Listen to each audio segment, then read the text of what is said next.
Welcome to the Shared Desk, episode 94.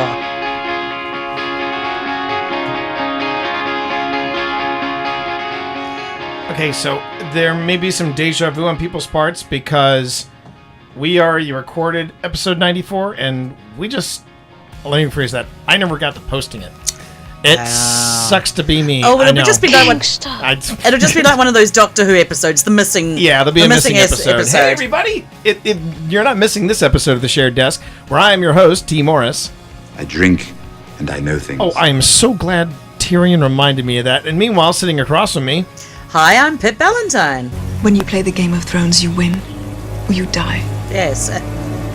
There is no middle ground. Yeah, that's right. except for when you're drinking. And you better be giving me some of that because that's Why? You got your yeah, drink. but that's the That's the good stuff. I know. I've saved it for the podcast. so rude. So rude. So rude. Gangster. Yes. But, you know, it and, is- and it you is- must mention that we also have the largest, fluffiest paperweight. This freaking cat. But between the two of you showing me such respect on this podcast. All right. Can you even see him on your camera? No, you can't. But you got to do me one favor. You got to push the microphone forward this way. We might have to deal with a little bit of shadow on your Just face. have to lean. lean out. There we go. Casual leaning. So we're here, and it's episode 94. And what are you drinking that's over good. there? Yes, I think it's worth mentioning. It's one of our faves. This is one of our favorites. This is Kill All the Golfers. Oh, that's This is Kill All the Golfers. It's from Bee Nectar Cidery. I would like to read the bottle for you. This is a passage from Kill All the Golfers, which is it is a mead mixed with tea and lemon juice. It's pretty good. And here's the story. See if you can figure out where Kill All the Golfers comes from. It's been a long day. I had to hide out in my burrow for the better part of the day, waiting for those damn golfers. But today was my day. I finally did it. I didn't even need a reason. I wonder if they received total consciousness. It's like a Cinderella story out of nowhere. A former dancing gopher becomes a kidding champion. I had my special drink, a half and half, while I got in touch with that force in the universe that makes things happen. All I had to do was stop thinking, let things happen, and be the ball. Is there any left in there? Because There is plenty left in there, you It is. lush. No, this is a really good. You're getting a little too much into this Cersei role, I'm just I saying. am. I'm When you play preparing. the Game of Thrones, you win or you die. When is that coming back, I wonder? There is no that's middle right. ground. Tonight. That's why we're doing this. Tonight. That's why we're doing this now. That's right. So we, in the interests of talking I about, forgot how tasty this Yeah. was. Give me back that damn bottle. in the interests of, Give me back that damn bottle. No, because I'm taking a sip. You've already got a drink. You've already got an adult beverage over there. That is so good. If you can Yeah. find Bee Nectar, Oh, Bee Nectar Cidery. Oh, it's bay. or any of their things, It is great. so bay. It is so not so bay like noodles. So bay. It's so bay. I mean, Are the it's kids just- still saying it's- that to you? Are they? I Are they? don't think so. I don't think they are. I'm old. What's your excuse? Anyway. I'm old too. Yeah, I know. For those of you who are hopping onto the feed, I just finished a podcast session with the guys from Happy Hour from the Tower over at happyhourfromthetower.com. And then your wife says, "We're doing a podcast. We're doing it right now, and But we also, don't want to be on air during Game of Thrones of because Thrones. one, nobody'd be watching. That's one and thing. two, we wouldn't be also watching. The other thing that is worth mentioning, I think it's time to retire this bell. Why? That bell's been through so much. The action on this Time for a new bell. A it's- whole $10. Yeah, if that, if We could get a fancy one. if that. Hey, it's okay, you're welcome. So. I'm just an ordinary Bell. Yeah, just Nori Bell. But yeah, so that's why I'm still wearing my lovely shirt and Pink fox? yeah, the two-tailed fox. It's a gun from Destiny. It's actually a rocket launcher from Destiny, and I fell in love with it. And then I had to get the shirt. One of the many purchases I've been making from the Bungie stores. You can see right here. We won't bring that up. Oh, now you're disturbing the cat. All right. So this I promise you, episode 94 will head out. I'm sorry, Katie, for not getting your post show. You'll just out have to about- come back. Yeah, they'll just have to come back, or we can make it a lost episode. We'll figure out something to do with Oh, it. yes. I just it's been hard. It's been hard could to it be find. something that you could release to just your subscribers only? Can you do subscriber only content on I'll have to look into Twitch? that. I'd have to look into that. I could probably do Make it. it a special thing. I need to. I could release it to my Patreons. Yes, you could do that. Where would you find that Patreon, honey? That would be patreon.com/PJ Ballantyne. There you go. The bell's coming through now. I think it heard that we were going to retire it, and it's like, no, I don't want to go in the cart. No. All right, so let's see if we can drive it back to what we were originally going to What talk we about. decided we were going to talk about. So this actually, the idea for this shared desk came from a few Ranty McRant posts On Facebook. on Facebook, and so I think, it's about turning your brains off. It's about turning your brains off, and just relaxing. So Pip, why don't you not get into the genesis of how this happened, but like what when I say turning your brain off as a writer, how do you interpret that? Well, that being a little less critical and a little less searching for the structural points, because we were talking about this, and I was saying that when you're a writer, of course, your whole brain is like, okay, so now we're going to do the character arc, and now I want to build up this character so that they're wonderful, so that I can kill them at the end and make everyone cry. Right. You know, you have those sort of points, going into the third act. Right now, everything is awful. Here we are at the third act. And the trouble is that when you do that as a consumer, you can kind of ruin things for yourself. Right. So let's talk about the genesis Or of this particular. more like the discovery. Yeah, the discovery of this topic. What brought this whole thing about? As you can hear, as you hear in the background, We have been watching Star Trek Discovery. Yes. Now, here's the thing about Star Trek Discovery, and this has been up for quite a bit of debate. Amongst Star Trek fans. People have been wondering, how is it, more to the point, is it worth getting CBS All Access? Yes. Okay. Let's just answer that first. Let's answer that first question straight off the bat. I don't think Star Trek Discovery by itself is worth the cost for CBS All Access. Star Trek Discovery and The Twilight Zone, hosted by Jordan Peele, Probably worth it. that makes it worth it. I feel like it's worth it. That makes it worth it. Of course, we're probably not going to keep CBS Access for more than a few months. Probably not. But I think, for like $10, $15, I think that's the most we're going to spend on it. Yeah. Then it's fine. I Yeah. think that's good. But I will say this: I have been okay. And so what happened? All right. So this is where. So what brought about this rant on was an episode, a particular episode of Star Trek Discovery. Mm-hmm. But let's turn the clock back a bit. So basically, what happened was there was this character. Oh, spoiler alert! So if you don't want to be spoiled, Well, no, I'm not going to give any spoilers. You're not gonna spoil? Not going to give any spoilers away. redact that spoiler alert. Then. Yeah, but We'll tippy-toe around it. No, it's belay that alert, ensign. All right, hang on one second, everybody. Well, I would say that there were a lot of things that we really are enjoying about Discovery. Honey, I said, hold on a second, everybody. Not me. I'm special. Yeah, you, because I unfortunately, I'm going to have to do some pokery jiggery. We're going to fix this in post chat, but basically I was like, I'm forgetting to do something. I forgot to turn on the record. No, I can pull the video and just merge the audio into the video. This isn't going to go into the final podcast. But I did forget. Oh, yeah, I forgot to hit record. So now that we can do audio... Yeah, a little behind the scenes magic here. Good thing I had. Good thing I've written a book called Podcasting for Dummies. Now you see why I wrote it, chat. Now you see why I wrote it. But don't worry, in post you're not going to hear any of this. None of this will have happened. All the It's the those people in chat are experiencing the magic. the magic of live recording. Okay, so just give it a few seconds and then. So what started this was there was a particular episode, and we're not going to give any spoilers. For those of you who are worried that there's going to be spoilers for Star Trek Discovery Season 1 or 2, we are not going to do that. We're going to tippy-toe around. We're going to tippy-toe around it as best as possible.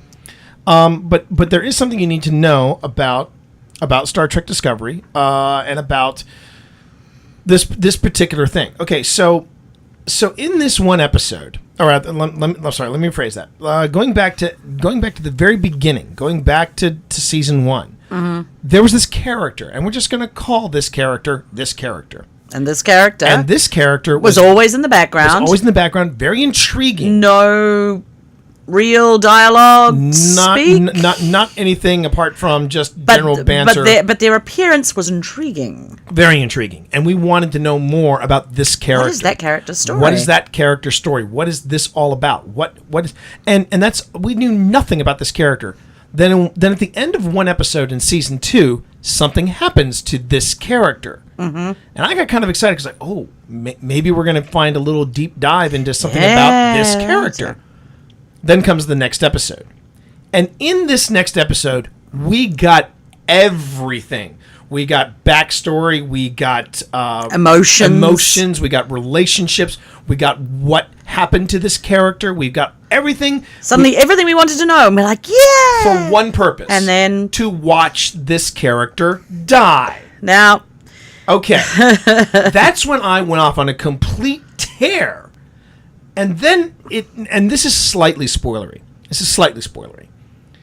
Then to add salt to the wound, the following episode, they said we're going to Talos 4. I flip out, and Pip is just looking at me like, so they're going to Talos 4, what's the big deal? And I'm like, honey, this is a pull back from the pilot. From the pilot that was rejected by NBC and didn't show and didn't see the light of day until they did a 2-part episode in the original Star Trek called The Menagerie. And in that, you saw snippets of this original pilot, which was called The Cage. And not only, and this is what I admire so much about Star Trek Discovery and its writers.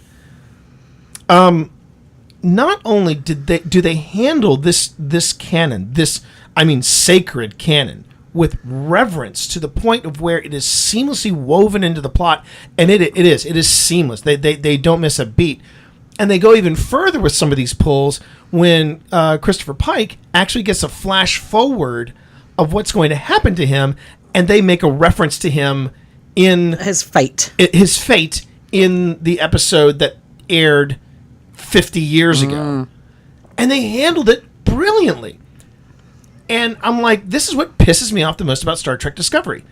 When it comes to the actual canon of Star Trek, they handle it with real reverence, but it's not fan servicey. Yes, it's not. It's not all. It's not like they completely. Like when you go inside Enterprise. Spoiler alert: there is scenes inside Enterprise. There is enough of it, touchstone wise, that you could go, okay, I see that it is at least similar. But it's not. But it's Star Trek with a really good budget. It's Star Trek with a really good budget. I mean, they really couldn't do a thing where they're like, okay, now let's go back to this cardboard cutout set we used in the 60s. Yeah, I mean, exactly. They couldn't do that. That would be ridiculous. Yeah, and that's the thing. Unlike the Star Trek movies that J.J. Abrams was involved with, the people who are doing Star Trek Discovery, it's clear they are like, we are respecting the source material, and we're going to do right by that. But when it comes to their own characters and their stories, because there was another plot line. Yes, there was a bit of fridging that went on. There was a bit of fridging. Now, okay, somebody did say to me, that's not the way I remember fridging. I think fridging a character has expanded in its purpose. Well, the original idea is that often happened to it happened to usually female characters. Putting the woman in the fridge means something horrible happens to the female character purely for the reason of motivating the male character. Right. But fridging the character, now that we have different characters of different backgrounds and different orientations and different races, etc. at all, I think fridging a character has expanded in its definition. And there's definitely a concern among people that, especially in science fiction, of fridging the gays, which is basically many different shows have been accused of doing that. Have done that. But that's the thing, is that, and what aggravates me even more is that these writers know better, because we saw in season 1 this one character's arc. Yeah. through over 13 episodes, and then on episode 14 we get a reveal about that character, And you're like, oh. and you're like, this was in front of me the whole Yes. freaking time. I mean, if we draw it back to our writing, when we get to the end of Ministry of Yeah. Peculiar Occurrences, Right. a lot of people have said, "Oh my gosh, I could look back at Phoenix Rising, the first book, and see The seeds. that we were dropping Yeah. little Yeah. hints and seeds Yeah. and things along the way." And that's the best way to do it. And that's why when someone does it so well in that first season big arc that they had, yeah. and then they got around to doing, like, basically in one episode trying to do all the things that you're supposed to scatter over a whole season. Right. Like what It DC was did with their universe. Very manipulative. Yeah. And, you know, especially when you're a writer or any sort of person, you know, screenwriter or anybody like that. Well, a word comes to mind. yeah. That's, you know, I mean, it's You can see the construction. I mean, Right. it's like suddenly Right. you're like, oh, I see behind the scenes what you're doing, Right. and you're not doing it well. and the difference between this character, you know, basically meeting their demise at the end of an episode, versus, say, a character like Wash yeah, in Firefly. Again, it was not a dull telegraph. No, it just was this massive arc, and then suddenly, boom, you know, and that's the difference between this type of character versus a character like Wash, where we got to know we got to know both characters, but there's a big difference between getting to know a character just to watch them die versus getting to know a character and then having them die. Yeah.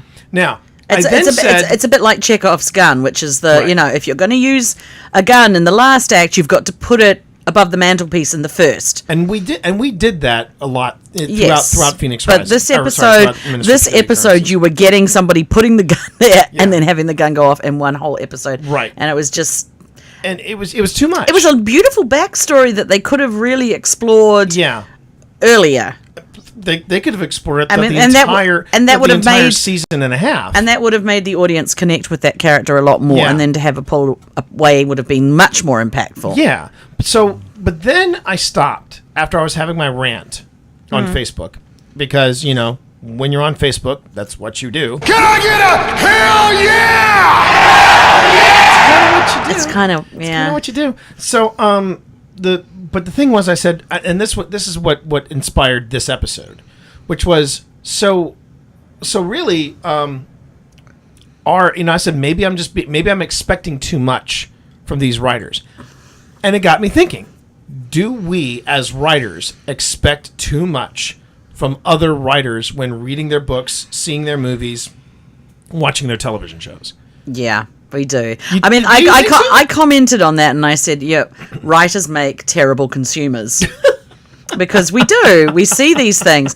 For example, right now I'm reading I think we make fantastic consumers because At least I have chicken. there you go. well, we may have chicken, but we also have issues. I'm consuming a book right now, which I am really, really enjoying. It's a YA book. Okay, So far so good. and I love the concept. I love the writing. But the author does some weird time jumps. Like, not only, I mean, you can jump, you know, from chapter to chapter, take some, you know, there are different ways of handling the movement through time. But one of them that I'm finding really hard and dislike is that she does a time jump. And it's not like nothing happened in that time jump. Apparently stuff happened. She doesn't tell you how many months have passed, how many years have passed, but she just says, oh yeah, this happened. And then, oh, in the middle, there was a battle, and there was apparently interesting stuff going on. When I experience a time jump in fiction, I'm expecting it's because nothing interesting happened. So you're like, okay, we're going to go and ride to, you know, Well, we Castle did- Black or whatever. Yeah, well, we did that. But we- you don't spend the next Right. 3 chapters talking about, well, I have seen writers do this, but at least when I'm a reader, I don't want to spend, you know, let's talk about the geology and what they ate and blah, blah, blah, blah, blah, all of that sort of stuff. We did that in Diamond Conspiracy when we had Wellington Eliza and the kids Mm-hmm. go from Germany back over to England We made mentions about how they had to smuggle onto a ship and they had to, and they were. But apart from that, they were on nothing the train. interesting happened. So But, right. But you see, but again, and Unicorn just Hey, Unicorn. Mother Dragon just said, and doctors make terrible patients. And Unicorn that's said, probably true. Unicorn agrees. He thinks that we do expect more as writers, and I think maybe we do, but it doesn't mean that we can't turn our brains off and have fun. I'm really having a hard time turning my brain off on this book. Okay. Well, then Really hard. So yeah, and you know what? That's a danger. That is really a danger in any book. I think it's tougher. I think it's tougher, and it's tougher as a writer when you're reading someone else's book, because when you're reading someone else's book, you want to be a professional. You want to be like, hey, no, I really enjoyed this book or something like that.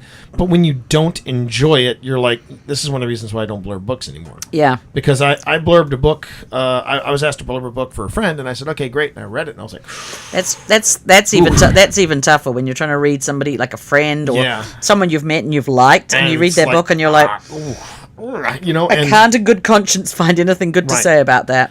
But it's also what someone says, actors also make terrible consumers of media because they are too busy going, well, if I'd been in that role, I would do X, Y, and Z. And as a writer, I can see us doing that. But then I feel like the reason why I expect more from writers is when I see them reach that potential and surpass it. And I go, you're thinking True Detective season 3. I'm thinking True Detective season 3. I'm thinking of that one character's arc in Star Trek Discovery. Yes, where it was beautifully done. It was such a slow burn, and then at the very end, you're like, oh my god, it was right in front of me the whole time. That's the best. And let's go even deeper with Star Trek Discovery, and let's talk about new canon that fans have had issues with, but they really have given this some thought. The relationship between Michael Burnham and Spock. Oh, First off, the actor playing Spock, Gregory Peck's grandson. Yes, Gregory Peck's grandson. And let me tell you something: the guy is doing Leonard Nimoy without being Leonard Nimoy. He's not doing an impersonation. No, he's not. But he's studied certain aspects of the character, which is fair. Dry humor, being funny when he doesn't. The way mean he to be holds funny, himself. The way he holds himself. And there was you again, not too spoiler, but Ethan Peck is the gentleman's name. Thank you, Monkey. He looks like a Peck too. Yeah. Oh God. Yeah. Gregory Peck was a very handsome man, even in his older years. But Ethan Peck, he's got game, and he gives great Spock. He gives great Spock. But the chemistry between him and Michael Burnham is wonderful, and the way they build up that relationship, and the way they've repaired the relationship. Yes, so their interactions are very. It's beautiful. Yeah, it's beautiful to watch, and as a writer, as an actor, I'm envious. I won't lie. There's still that actor. You want to grow the beard and be Spock, do you? Just so I could have. You've already got the beard. Just so I could have Michael Burnham look at me and go, "Is the beard really working for you, Spock?" I don't think it is. I think you should look better with a goatee, But anyway, but the thing is that, but as an actor, I'm jealous. Well, I'm also jealous of Michael Burnham because she gets fight sequences. Michelle Yeoh dressed in leather. Emperor Philippa. I do get a little buzz every time someone goes Philippa. You should get some drop-ins off that for me, though, right? We had, you know the one I want. We had some DEFCON level fun. Poppy. Did she just come? And then, what the hell was that? I mean, and that's the other thing. Oh, and great characters like Tilly. I mean, Tilly is a fantastic Sylvia character. Tilly. Oh, love or Tilly. as I like to call her, Lauren Scribe Harris's next cosplay. Merida in space. Merida and Space Merida. Space Merida. She's. I mean, and that's the thing. They also have these other things called short treks. Oh, yes, they were very good. They were delightful. They were absolutely delightful. And I think that's where I'm critical. It's like, hang on a minute. You got that right. So how did you muck this up? Yeah. And I get it. Not all writing is perfect. Not all writers and not all writing is perfect. But when you nail it, when you nail the writing the way they have been nailing the reach backs to Talos 4, the delightful editing job of when they said previously on Star Trek. Oh, yes, and then they showed a little bit, yeah. And they actually showed you the plot line of the cage. And then, there's, hey, good evening, Paul Fisher. Hey, Paul. There's all this terrific writing in Star Trek, and then they have these you called them hiccups or trip ups. They were mega faceplants, in my opinion. especially the first one. The first one, and then they it's hard to talk about this and not give the spoiler on what they do, but they basically put this other character through unnecessary agony. Yes. And my question is, come on. I mean, I understand you're supposed to test the limits of your character. You're supposed to do all this, but had you not done this to begin with, there wouldn't be this ridiculous. To me, I think there are 3 big stumbles. At least one in the first season and two similar sized ones in the second season. And but the emotional manipulation was just so obvious in this particular episode we're talking about with this character. With this one particular character. That I think you don't even have to be a writer to spot that one. Right. I mean, but but then there were some other leaps that they were a little like, okay, now this one I'm going to go a little spoilery on. Because it's season 1? Because it's season 1. Yep. Sorry about that. So here's the spoiler from season 1. One of the characters has a Klingon personality grafted onto them. Mm-hmm. But they also show that he's being like hacksawed apart with like a... So basically armed with, I don't know, a pair of garden shears, a pizza cutter, and some duct tape. Somehow they managed to take this Klingon and reshape and graft this, literally reshape this Klingon's spine, their internal organs, their internal organs, and oh, did I happen to mention this is on an abandoned starship that they're doing it on, which has no power. It's amazing what duct tape can do. And between those 3 implements, they managed to do. And this is technology that has never been mentioned before in the Klingon oeuvre. No.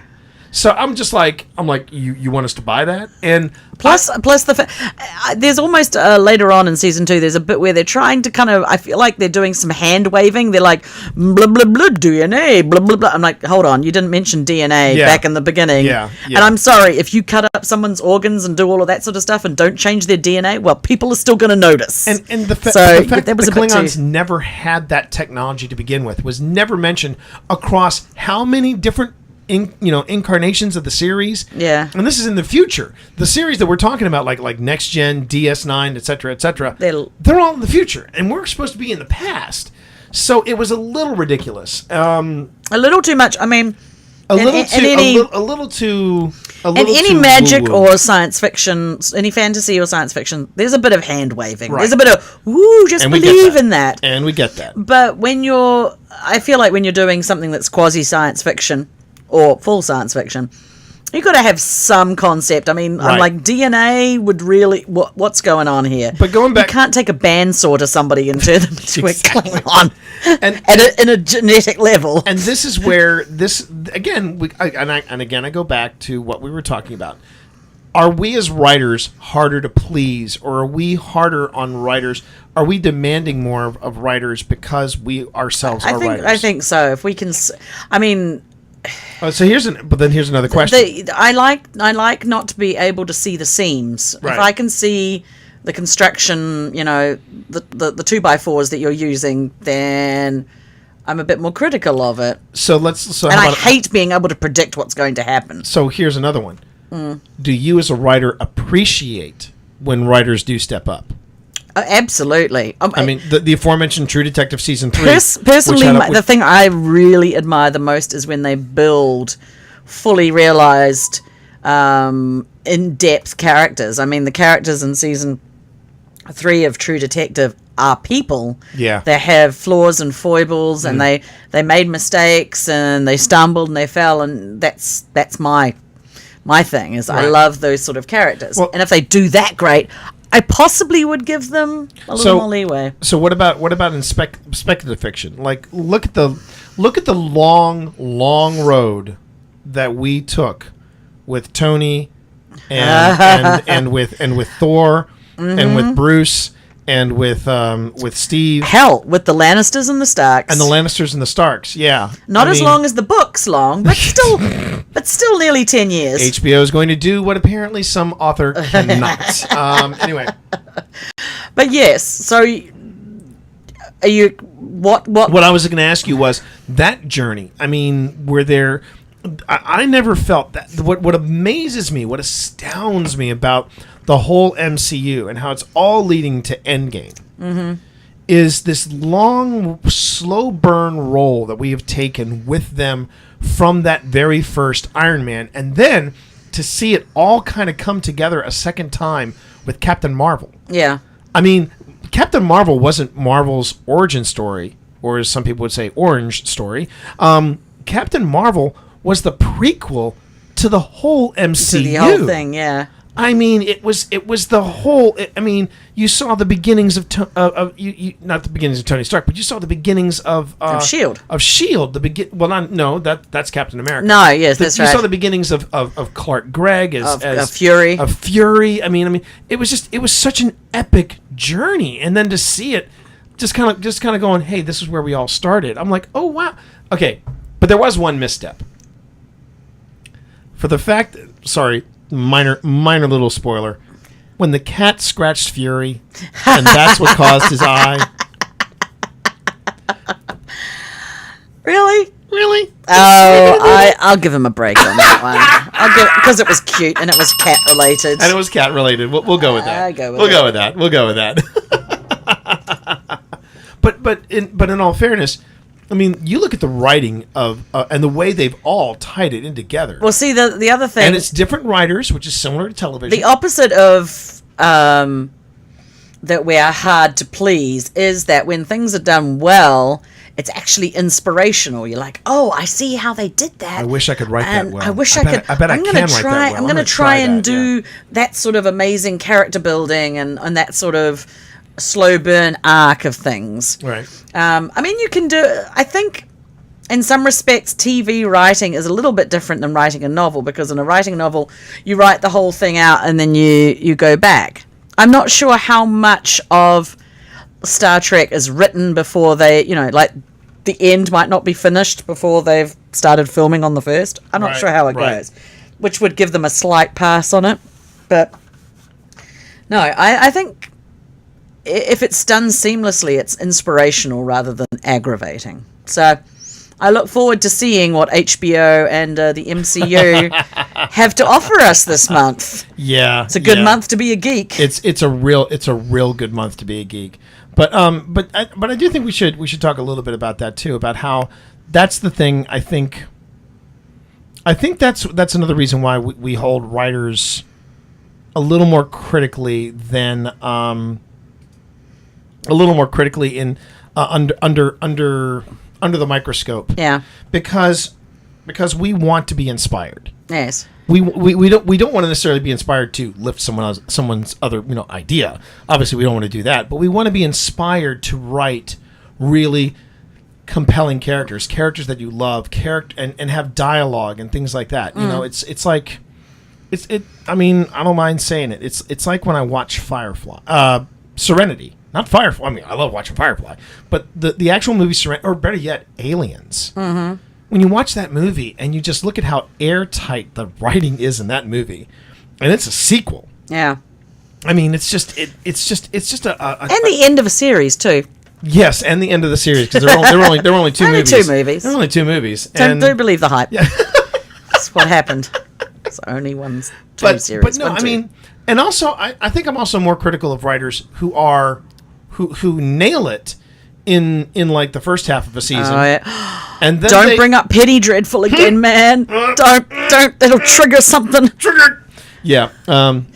We still haven't let go of that. We're never letting go of that. We're never letting go of that. Like Rose, I'm never letting go. Yes, but exactly. Actually, we're never going to let it go. No, we never are. We never are. Writers off the clock. So what do you want to do? I don't know. What do you want to do? I don't know. idea. What a couple of knuckleheads those people are. Yeah, Off the Clock. Obviously, you figured out we're watching Star Trek Discovery, but we also happen to catch this at the movie theaters. Now, unfortunately, God, that sounds like Superman. it does. It does have. That might be intentional. But unfortunately, I don't think It does sound like Superman. Maybe if you were doing a talk on derivative soundtracks. this is music by Benjamin Wallfish, and this is the ode to Shazam. Or as I like calling it, the biggest and most well-earned surprise from the DC expanded Who universe. knew that DC could pull it on back after the disaster of Justice? I know people say that Aquaman made a lot of money, but I don't know. It wasn't as bad as Justice League. It's a very low bar. Justice League wasn't that bad. Justice League was Isn't that good? That is a lower bar.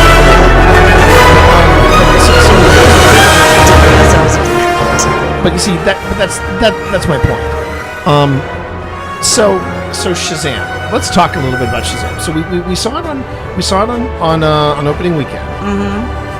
Pretty decent crowd there. Yeah, pretty decent crowd. Now, and here's the thing. First off, I love the design they gave Shazam, which is that the gauntlets and the lightning bolt are actually lit. Yeah. That was kind of a cool touch. But I can honestly say this about Shazam. This is a movie you want to see on the big screen. Yeah, I know. We turned it down. We saw this on the big screen, and it was an absolute delight. It was a hoot manny. It was a lot of fun. We were talking about writing. Now, this is one of the things that I would say about Shazam. Shazam had probably the most coherent. It did. The most coherent and cohesive writing of any DC universe. You know what? movie It today. kept it simple. Yeah, It Kept kept it it real simple, which is fine. kept it real It's, simple. when you're doing an origin story, you don't like Right. 15 villains to turn up and make Exactly. things complicated. Exactly. I liked, you know what? I really liked what happened to when Shazam becomes Shazam. Well, he's only a 14, 15-year-old 15-year-old 15-year-old kid. He does the things that you would expect a 15-year-old kid to do Right. When they find out, when hey, they get superpowers. when they get superpowers, and yeah. he's a bit of a dick. And I like that they were Wait able. until I took some Yeah, cider. take a drink and I'll make I'll make a funny. I really enjoyed that, and he was like, showing off and Trying to make some money out of it. some money out of it, and doing all those things. Buying alcohol with That's it. right. Of course, you would go and buy beer, but then they drank it and they were like, yeah. Oh my god, that tastes like vomit. Yes, they should have started off with a Mike's or a mead or a something hard like that. a hard soda like 14-year-olds would drink. No, it was and the thing was that what I was really impressed with, and of course I forgot I have one of these. Yeah. So I keep checking it to see if the Shazam symbols will pop up in here at any time. It hasn't happened yet. Oh God, I don't want you to become Shazam. Thank you very much. I think, but it was done really, really well, and they also managed to keep very much in canon with the original Shazam, the Shazam canon. But The family. the family, and there was, and also the performances. I was what I wasn't ready for was how dark the film did get. Yeah, it did. There were some moments of darkness that I was like, I don't know if like I'd take really little kids to it. No, I mean I would take like middle school kids. Middle to it. school Sure. kids, fine. Sure. Yeah. But I mean we took our daughter to see it and she loved it. Whoa, hey. giant cat just Giant running cat on butt, there he through. is. One thing I will say about Shazam, which was really well done though, was not necessarily Shazam's Cat butt. great. Cat butt Was in the camera. Shazam's origin story, But Billy's story, Yeah. you get a deeper look into what happened to Billy Batson, Yes. which never really gets touched on in the comics that Ah, okay. much. At least not to this extent. At least his mother wasn't called Martha. Right. Well, there we go. There was- we go. it was Wasn't an- called Martha. But But her name did start with an M. yeah, it did. Marguerite or and something like that. But really the what I'd say what made Shazam really worth it though was Zachary Levi. Oh, he was. He was amazing as Shazam. Yes. He was just a hell of a lot of fun. And I really thank you, Unicorn. He just posted a whole bunch of cat butts on the Yes. the movie is the movie a little more humorous than the other movies that we've seen up to this point? Yes, it is. It's a bit more Guardians of the Galaxy It's- than yes. Dark Knight. It's not Wonder Woman. It's not No. Wonder Woman. Wonder Woman is a different kind of experience versus this experience. It's like comparing Guardians of the Galaxy with the Winter Soldier. Yes. And that's fine. And that's cool. That's very cool. Every universe can contain multitudes. You know, it doesn't all have to be serious. What I got to admit though was that I thought was kind of cool was that they weren't afraid to bring in the other heroes. So we know that it's being set in the current DCEU. Yes, there were And they've mentions yeah. Oh, there was mentions of Superman and Batman. Yep. And I will say this: they also had one of the greatest cameos Oh, ever yeah. put on by a member of the DCEU. And here's an interesting little tidbit about it. And this is not a spoiler. This is something that I think is worth mentioning. One of the executive producers of Shazam was Dwayne Johnson. Ah. And they have been talking to Dwayne Johnson for a long time. Rumor has it that he is going to do a separate Black Adam production. And then Shazam 2 would be Electric Boogaloo would be the two of them. the two of them. Yeah. That's the rumor. Yeah. This is the current rumor. Yeah. So yeah, there's a lot but there's a lot happening with Shazam, but I can tell you this. Go see it. It is so much fun. It's an absolute blast. What else can we say about it? I think young and old will enjoy it, and you'll go out smiling. Yeah. You know? Yeah, Can't say that too often about a DC movie. Truth.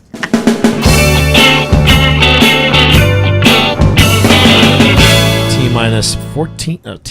minus 45 minutes until Yes. Game of Thrones. So what we're going to do is just wrap it up, talk about a couple of things that we've been doing just shortly, and a couple of things we've got on the books. We've got some more stuff coming up. We got more stuff coming out, and we've also got more events coming out. Yes, we have another event. So if you are in the DC area in 2 weeks from the dropping of this podcast, because yes, I am going to get this podcast. So you're out. talking about April I'm talking about April 26th, 27th? 26th and 28th. Actually, You're- I'm only on Friday and Saturday. So 26th, 27th. From the 26th to the 28th, I will be at Awesome Con. Awesome. And I've gone from doing just one panel for them. I'm doing 4 panels. Well, your first panel was so successful. Yeah. And they've been gracious enough to invite me to come back. Just don't keep adding more villains. New. So on Friday, I will be there talking with Nick Kelly on So You Want a Podcast. Ooh. Then the next day, I will kick off with again Nick Kelly and hopefully Brandon Kelly. We'll be doing So You Want to Stream Content. Then we get to the big score, where I talk about great scores in film. And so you've updated that a little bit more? I've updated that a little bit, and I'm really excited. This is version 5, 6, 7 of this particular talk. It's going to have some stuff from the last talk, but I've also enhanced Updated it. And I've updated it. I'm found very some new excited about favorites. this. And then Nick and I wrap it up on Saturday night with Slightly Off Key. Great scores in terrible films. Oh, that should be fun. I'm kind of having a little bit of a pissing contest right now with Nick, unfortunately. He wants me to put in there The Conquerors, which is not speculative fiction. It's not sci-fi. It's not horror. It's not fantasy. But for some reason, Nick wants to put in The Conquerors, and I don't even know what that is. It's a John Wayne film where he played Genghis Khan. Okay. Anyway, so well, that could be counted as science fiction. maybe it could, or fantasy.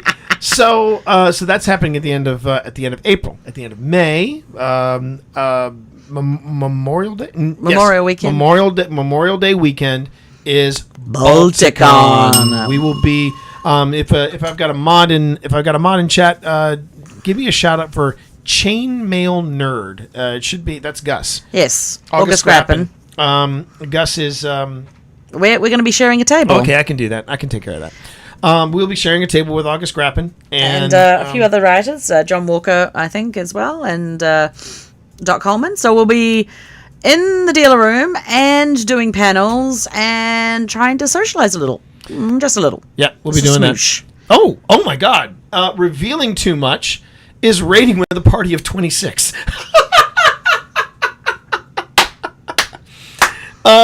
Thanks for the raid. I hope you know we're wrapping up our podcast. We are.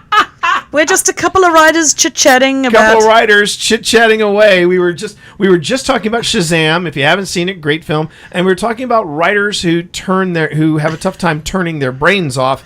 And do we expect more from other writers? So hey, if you revealing too much just said time to talk for another hour. Oh my goodness! Joking? Do you know what's?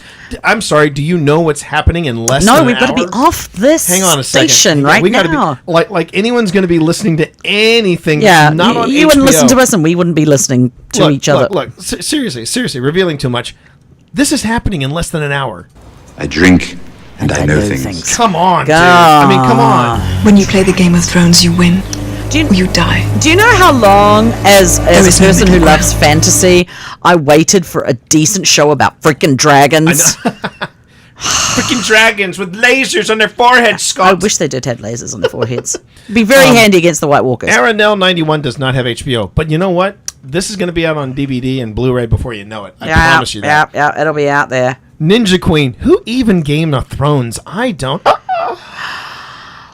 You cut us to the quick. I swear.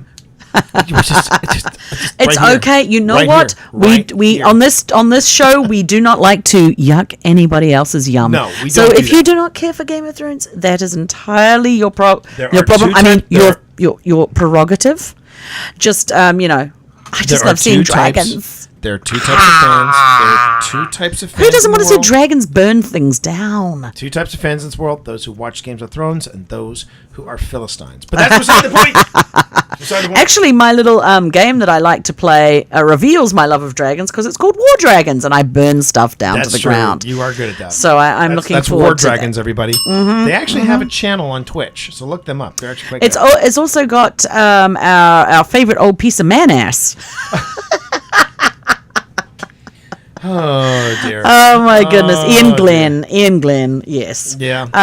But yes, we will be watching that. So we Yeah. were talking about we're going to be at Balticon. So we got Awesome Con in. So Awesome Con? Awesome Balticon? Con in 2 weeks, and then Balticon Memorial Day weekend. Mm-hmm. And then I've been asked if I was going to be making a return trip to Guardian Con, and the answer is no.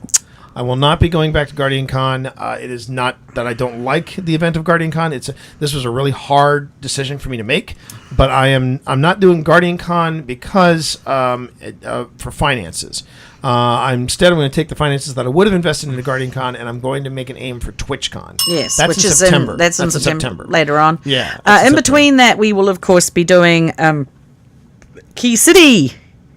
Oh, that's right. That's when we Key City in Maryland. I think that's in August. It's in Frederick, Maryland. And we're also going to be, we have not yet signed the contract, but it looks like we will be going back to James River Writers That's right, in October. in October. And if anyone new to the stream, that's a plug bell. So if I say, well, you can sign. He's not just randomly hitting a bell. No. It's a plug bell. It's a He plug does bell. that all the time. You go ahead and get something new revealing too much. I appreciate that. And again, and everyone, I hope you had a great stream. Let me scroll back a bit just to see in chat what you were doing. Battlefield 5. Whoa, Ooh. man, that game is out on my Oh, you league. should come back on Fridays when I like to smash things on God of War. So, for those of you new to the stream, how you doing, everybody? Welcome to Gaming with the T-Monster. But this is the variety hour. We do all kinds of different things here. Primarily this is a Destiny stream. I play Destiny 2. He gets up really crazy early. I get up at 5 a.m. Eastern time, Monday through Sunday. I then tend to take Thursdays off because that's when I go into DC for my day job. Then on Fridays, we do something called Philippa's Freaky Friday, where we flip the script. Instead of Pip heckling me on occasion when I play Destiny, I heckle her when she plays God of War. And screams. And There's a lot of screaming. I scream like a banshee. Both of us screaming, scaring our daughter, actually. Yeah, but it was a fun time. Yes. But that's Philippa's Freaky Friday. We sometimes do that. Best thing to do is to check our social. I saw that Unicorn dropped in the social link. Feel free to do that again, social Unicorn, if you would, please. Social Unicorn? Wow, Social Unicorn. This meat has hit me hard. Don't fall asleep. No, I'm not going to do that. Then there's... because the night is dark and full of terrors. Exactly. Then we've got, sometimes on Tuesday nights, I get together with Blind Gamer Steve, who, yes, is legally blind. And on Titan Tuesday, we basically do what's called Blind Leading the Blind, where I Sherpa him through Destiny. But he's a really good shot, Steve. He's a much better shot than I am. Which is an interesting turn up for the books. And then we have special events. We have special events like this podcast. We also do the Shared Desk, which is our writer's podcast, because I'm not a gamer that happens to write. I'm a writer that happens to game. There's a difference. And so you can look us up. You can go on ahead and check out what we do. Primarily what we do is this.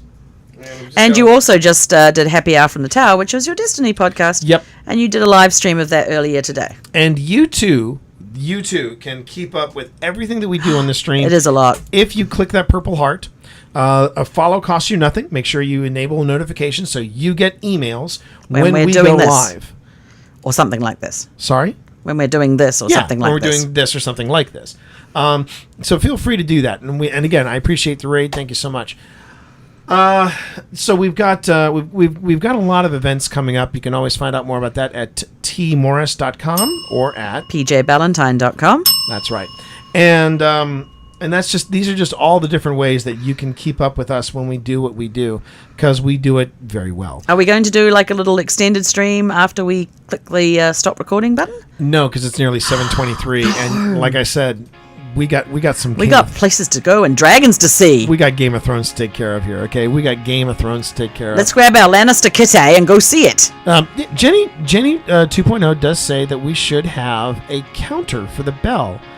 That's a fascinating thought. I got to think about that. So until next time, hey everybody, we appreciate you being here. Thank you so much for hanging out with us in chat. Thank you so much for asking questions. And again, you can always catch us like every 2 weeks or so. We will get out and we'll go ahead and put out a podcast. But like I said, click that purple heart, give us a follow. Go on ahead and make sure notifications are made live. That way you can find out when we do what we do. And I really do appreciate each and every one of you all being here. Thanks again.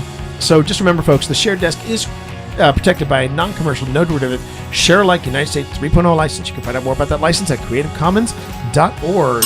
So until next time, it's Game of Thrones time. Let's go. Catch you later. Enjoy the ride. Rah.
Okay, I think we can stay on for just a little while longer.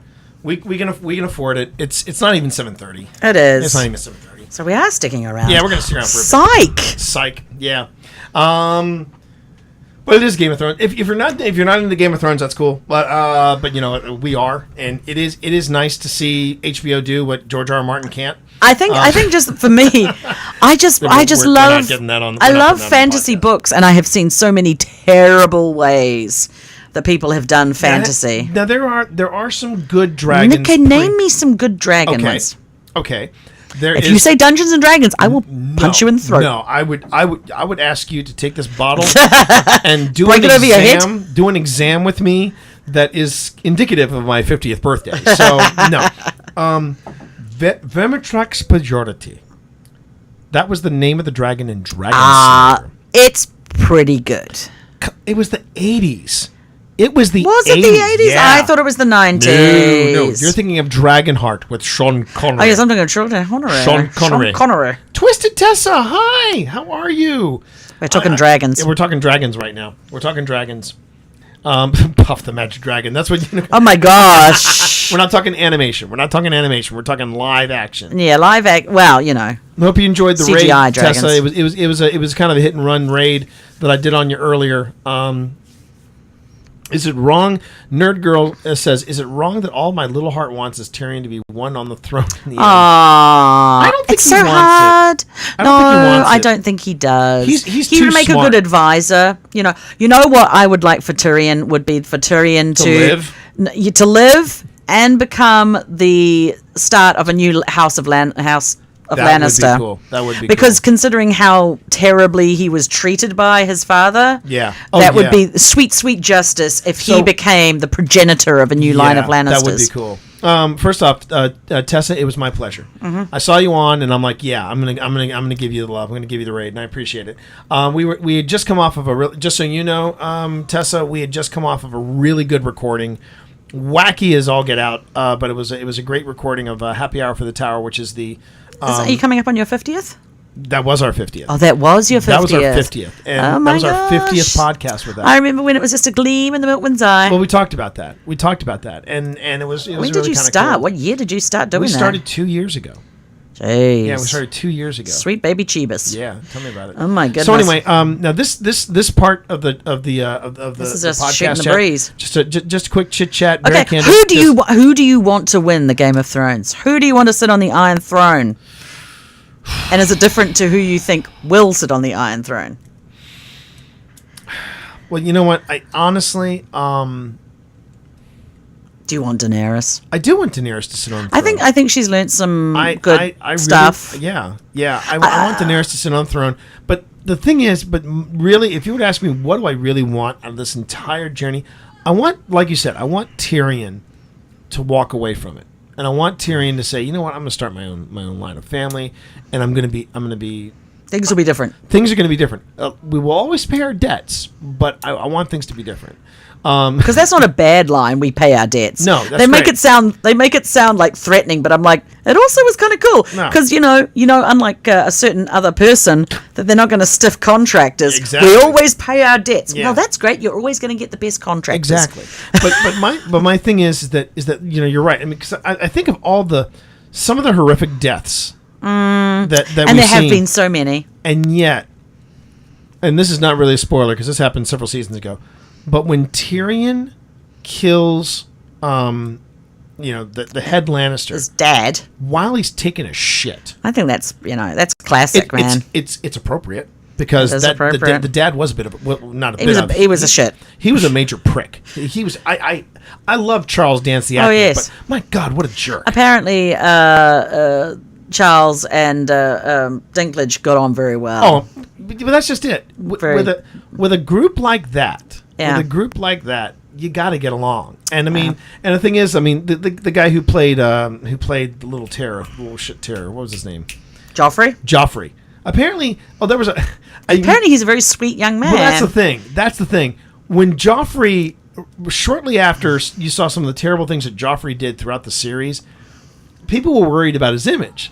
So what they do, and this is where I feel like they knew their game. They didn't just play the Game of Thrones really well. They played the game of social very well. The next thing you saw on, like, I think it was Vine or one of the video social medias. And it went viral. Of course it did. It went viral. It was an image of the actor who plays Joffrey with a pair of puppies, and the puppies are just kissing him. And he's just going, "Mwah, mwah, mwah, mwah," and it was so darn cute. Just, And you're I am not Joffrey. I'm not Joffrey, guys. I'm really not Joffrey. Okay. Any predictions on who you think's going to die? Who's not going to make it to the end?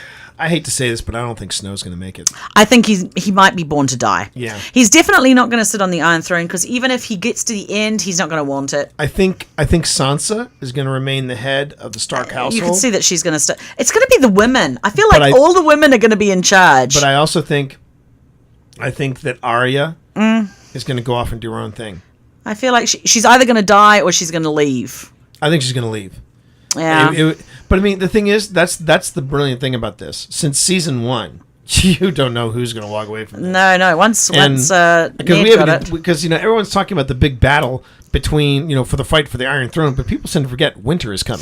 Yes. They seem to forget with the very blue-eyed. with a blue-eyed and a very cranky dragon who is apparently defying physics because he's got a lot of holes. I believe there's a certain amount of magic involved in keeping a dragon aloft anyway. A zombie dragon in this Zombie case. dragons? So, I mean, if you can have a zombie, then flying is really secondary. But yeah, I Oh, here's another question. Do you think Jon is going to keep boning his aunt? I'm just let me ask you wondering. this. I'm just wondering Let me ask when you he this. finds out, because he's going to find If you out. found out your uncle had that. Ooh! No, if you found out that your uncle had that ass. I'd still feel weird about it. I mean, obviously, I don't think Dany would feel weird about it. 'cause Everyone says Jon Snow knows nothing. No, he does. he know something. he knows glute day. Glute day. It's very important. Very important.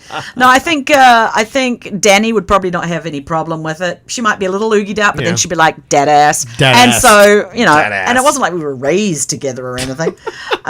Plus Targaryens, brother, sister. Aunt, nephew is actually probably better than brother, sister. And there must be something genetically different in the speaking. genetics because I mean, if they really Yeah. were, if their family tree was indeed a wreath, I mean, They should look like the Habsburgs. They should look like Eric. No, Sorry, look up the Habsburgs, who were a royal line that looked after.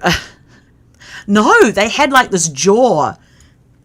They had like a lantern jaw thing that was literally called the meme is hitting Habsburg me jaw. hard, everybody. The I'm just saying. last person of the Habsburg Empire looked terrible. He was not. He was not good. He could barely. me such beautiful boys. He could barely talk. He was drooling. It was dear. not. It was not good. Dear. So dear. really, the Targaryens should not be that good looking. Okay, so I actually have more issue we're with gonna that. jump off. than- We're gonna jump than off this dragons. game. We're gonna jump off the game, and we're going to actually talk about something very pseudo serious. Serious. Month ago, shit got real in your home. Yes. You doing all right? I'm okay now, I guess. Yeah. It was emotional. it was very emotional. It's very emotional. And I think as I explained to you, the reason it was particularly emotional is because it cut to the core of how how New Zealanders feel about themselves. Now, to me, a country always has a motto, a thing. It's not necessarily written on a dollar bill or anything like that. But to Just me, so you know, real quick, Nerd Girl just said, "Oh dear God, why did I Google Habsburg?" yes, don't look at them. Oops. Do not. You would definitely swipe left. Is that to get rid of them? It's up to you, Unicorn. It's up to you. But so to me, America's motto would be freedom, right? To New Zealand's motto would be everyone has a fair go. Everyone gets a fair shake of the fair suck of the salve.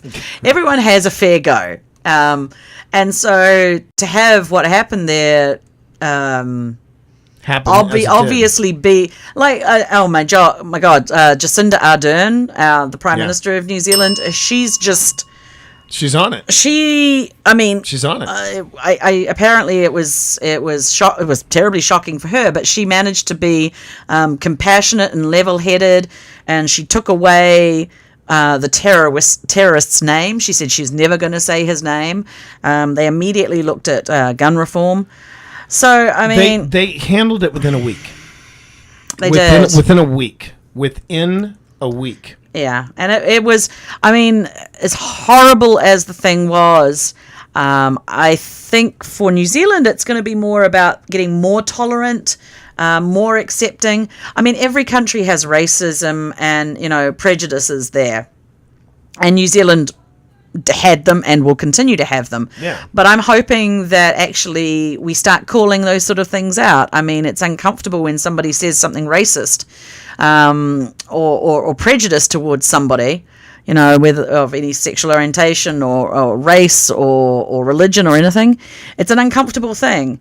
But those of us who believe that that's wrong should be calling that out. And I'm hoping that that's going to happen in New Zealand. And, you know, there were people who were anti-immigrant and anti-Muslim, and there still will be. But they need to be challenged at every point, you know. You can't just let them win. Right. So, and again, it's... And this guy's going to have a fun time in prison. Because I hate to say this, but there are not many white nationalists in New Zealand prisons. So he's not going to have any friends, even if he's let out. I think they're just going to keep him in a just in a hole. Yeah, they'll keep him in a hole and let him walk around a concrete yard every now and then. And I think, you know what? That's punishment. He should stay there for the rest of his life and enjoy that. I mean, the way it all went down, and then there's still some residual effects. Like you were saying, racism is there. I mean, it's everywhere. There was apparently Trump for New Zealand. New Zealanders for Trump. New Zealanders for Trump, and he was yelling. And it was one dude.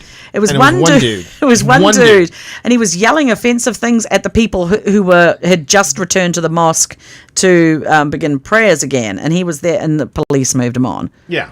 If I was him, I would keep moving because keep moving, bro. Because you're a moving target right now. Right, exactly. I mean, your brother is one of the most chill dudes I know. The fact that he got rankled by this guy tells me, okay, if Andrew is going to get rankled by this guy, I can only imagine what a passionate Kiwi is going. It'll be interesting. That's the thing, chat. You never want to mess with the smaller countries. The smaller countries are the scrapper. They're the scrappier fighters. They will take you down. They will enjoy taking you down. Yes, and it will not be pretty. And that was the thing. I was trying to explain that to Pip while she was going through this for a couple of weeks. She was really down about it, and she was saying it's going to be all right. Nothing's changed, right? And I said, well, no. This is and when you look at the per capita of population, this was year 9/11. Yeah, basically. Yeah. For the size of the country. The size of the country. Not even 5 million people. Yeah. To have 50 people killed in one day is actually more than were killed, per capita per here capita, per capita. Again, per capita. But think about it. I mean, last year, what did you say? Last year? Oh, yeah. Last year, the homicide was 39 people were killed in New Zealand. So it's 39 in a year, and they got 50 in one day. Yes. So, yeah, that's going to be a shock to your system. But I said to Pip, no, there's going to be some change, but it doesn't necessarily mean that the ideals of New Zealand are going to change. In fact, it galvanized the nation. It's like, well, you know what? We're going to be even more accepting. Oh, yes. So F you and the horse you rode in on, you know? I mean, well, like Jacinda Ardern said. I got a crush on that woman. She said New Zealand was not chosen because it's a racist place, right, or it's, any of these sort of things. It was chosen because it's a place of tolerance and peace. And that's why this particular brand of fucking asshole decided she to... can say that now because we're not recording this. Yeah, I can say it. Why he chose that. I mean, I'm recording it and I just got it, but I mean, I'm not going to use it for the podcast. I can say it in a New Zealand accent. So, it was shocking, and I was actually on Facebook Messenger with my sister-in-law and talking to her about it as it happened. Which was right, which also has some. It was pretty resonant, and I hate being away from New Zealand when bad things happen. Does that sound weird? I should be glad, but I'm not. No, it doesn't sound weird at all.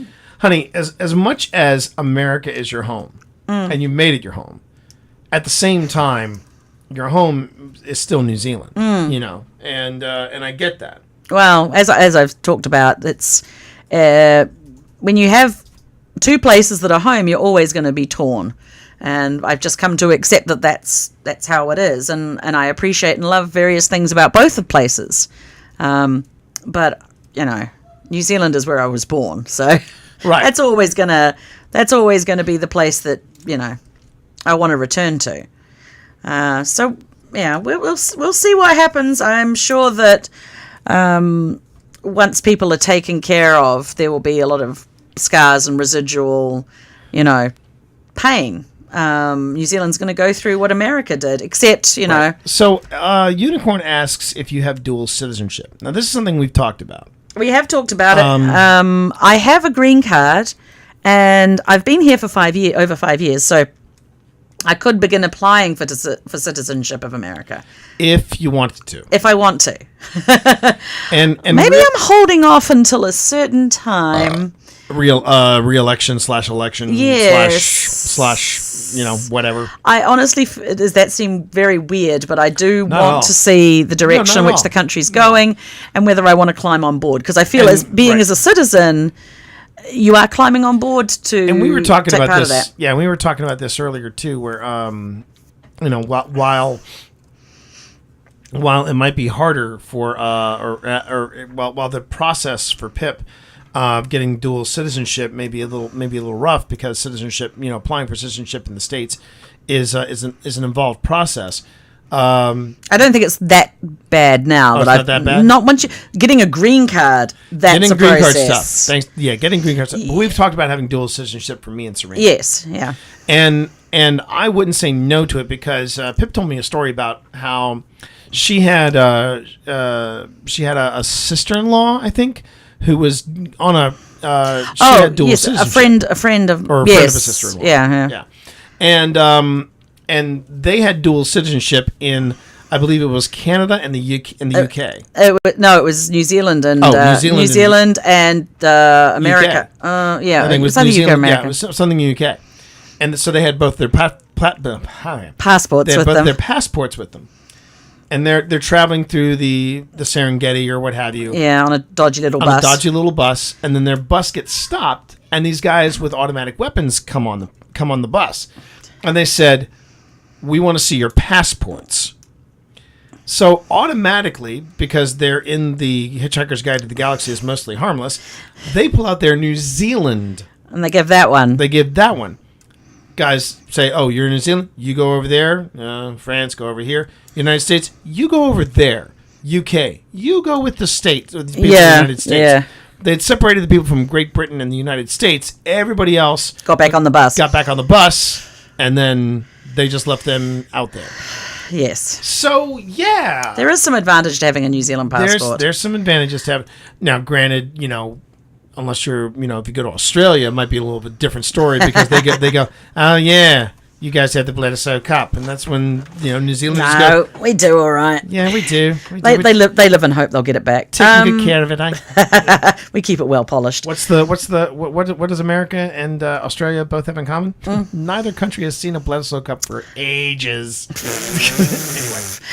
Anyway, That's a rugby joke. It's a rugby joke. But yeah, so later She's on, taught me well. later on this year, I would like to set about getting you and Serena Right. at least residency. Whoa, easy there. Giant Easy. cat.